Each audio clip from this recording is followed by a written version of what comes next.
Halo sahabat SK.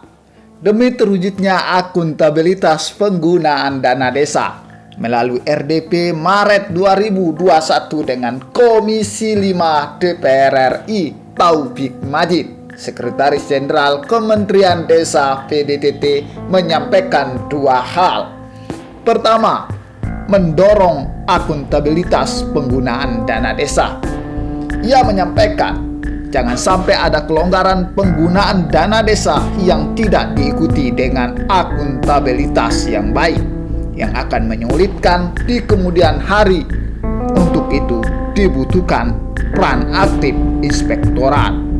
Sesuai dengan fungsi edaran Kementerian Desa Dalam Negeri, dana desa masuk dalam APBD, satu dari 7 sumber pendapatan desa APBDes. Maka ini rezim keuangan desa, tegasnya. Kalau rezim keuangan desa, maka ini menjadi kewenangan inspektorat kabupaten kota, sehingga pengawasan utamanya ada di sana. Kemudian yang kedua, ia menyampaikan Kementerian Desa mendorong adanya pengawasan masyarakat dalam penggunaan dana desa. Dana desa harus diketahui oleh masyarakat. Rp1 harus diumumkan kemana penggunaannya. Lebih jelasnya, simak ulasan di video berikut ini. Tapi jangan lupa tekan tombol subscribe dan nyalakan loncengnya. Gratis.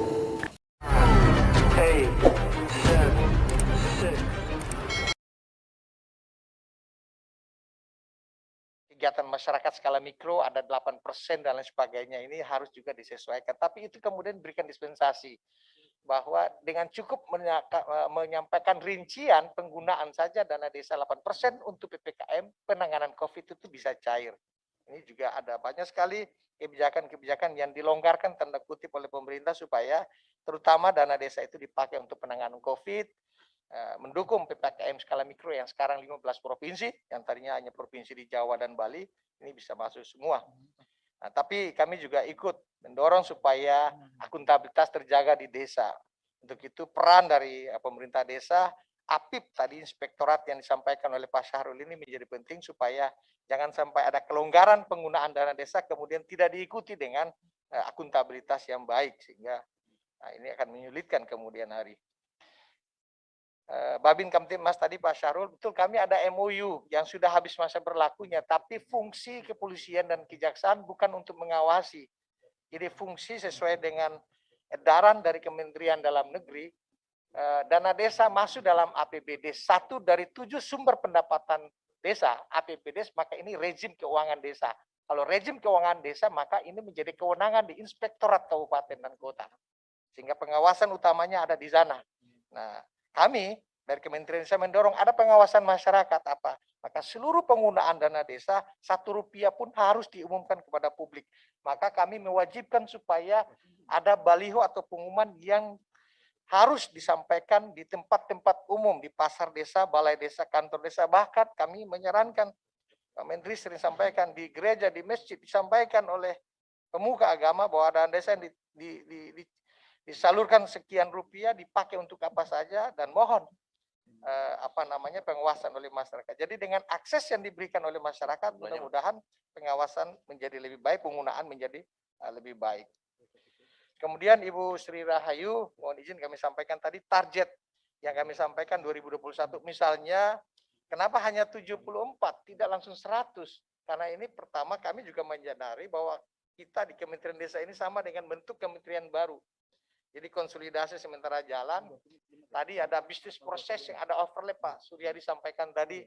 Betul. Jadi ini juga menjadi catatan di kami, dengan sarana dan prasarana yang terbatas, jumlah pegawai yang banyak dan sarana kita masih terbatas, kita tidak mau langsung, kalau umpamanya langsung 100, kemudian tidak tercapai, berarti ini mempengaruhi performance kementerian, akan menjadi turun. Nah, kebetulan misalnya di indikator kinerja utama pada reformasi birokrasi 2019, nilai kami dari Kementerian PAN-RB itu 71. Maka target yang kami anggap sangat moderat itu 74, tidak 100 langsung. Nah, berharapnya kami adalah 2021 74, bisa naik 10 lagi, 8 Interupsi dan pimpinan. seterusnya gitu. Ya, Iya. Maksud silakan, Bu. saya, ya, maksud saya begini, Pak. Itulah kadang-kadang mungkin buka mindset atau apa ya. Orang seakan-akan kalau suatu saat turun itu menjadi sesuatu yang tidak bagus, menjadi sesuatu yang jelek. Padahal kan tidak demikian gitu lah. Kalau mulainya dari yang paling jelek kemudian itu kan sama dengan bisa yang pertama misalnya oke lah dengan segala kekurangan-kekurangan. Saya tidak menyampaikan 100% Pak tadi. Ya. Tapi kenapa harus seperti itu? Nah, maksud saya ini pikiran-pikiran ini yang harus dirubah. Ya. Artinya kalau kita ingin mencapai target yang bagus itu tidak masalah kalau ada kekurangan itu tidak ada masalah, tapi kan ada reasonnya. Yang penting reasonable apa yang disampaikan memang betul-betul untuk menggapai tidak bisa karena bla bla bla dan seterusnya. Maksud saya jangan sampai pikiran kita itu selalu kita mulai dari yang terendah, setelah itu naik-naik dianggap sesuatu yang bagus. Kalau kemudian targetnya tinggi, ada sesuatu yang tidak bisa dicapai seakan-akan selalu itu menjadi tidak bagus. Ini yang perlu kita reformasi antara lain pikiran-pikiran kita. Terima kasih pimpinan. Ya, lanjut. Baik. Singkat lagi, Pak ya. Baik, baik. Udah Terima kasih. Ya, Mamat kami lagi. sangat perhatikan Bu Sri Rahayu, mohon izin, mohon maaf. Ya, kami akan perhatikan perbaikan target-target itu. Memang tetap kami berupaya untuk supaya target ini bisa maksimal. Masukan yang luar biasa akan kami perhatikan. Kemudian tadi di perencanaan, mohon maaf karena ini P3PD yang Ibu sampaikan tadi itu dukungan manajemennya saja di perencanaan. Tetapi operasional dan teknis itu ada di BPSDM, ada di BPI, dan ada di Direktorat Jenderal Teknis yang nanti besok akan RDP dengan Bapak Ibu sekalian yang bisa ditanyakan. Tapi di lingkungan Sekretariat Jenderal hanya pada dukungan manajemen, administrasi, dan fasilitasi administrasi lainnya yang ada di tempat Sekretariat Jenderal. Kemudian Pak Iman Lubis, mohon izin sudah tidak ada. Ternyata memang di data kami, semana sampaikan Pak Menteri saat raker tuh Pak pimpinan, ada perbaikan. Jadi ada progres yang cukup signifikan. Misalnya desa yang sangat tertinggal, target di RPJMN kita yang lama, itu misalnya naik 2.000 desa, sangat tertinggal menjadi berkembang, dan 5.000 desa yang sangat tertinggal menjadi desa berkembang, dan 2.000 desa yang berkembang menjadi maju. Itu ternyata dipenuhi dalam perjalanan 5 tahun dalam 5 tahun pada saat periode RPJM kita yang lama. Jadi ada progresivitas dari perbaikan desa-desa yang sangat tertinggal dan tertinggal. Demikian juga dengan desa yang daerah-daerah tertinggal yang terentaskan menjadi daerah yang mulai ada progres.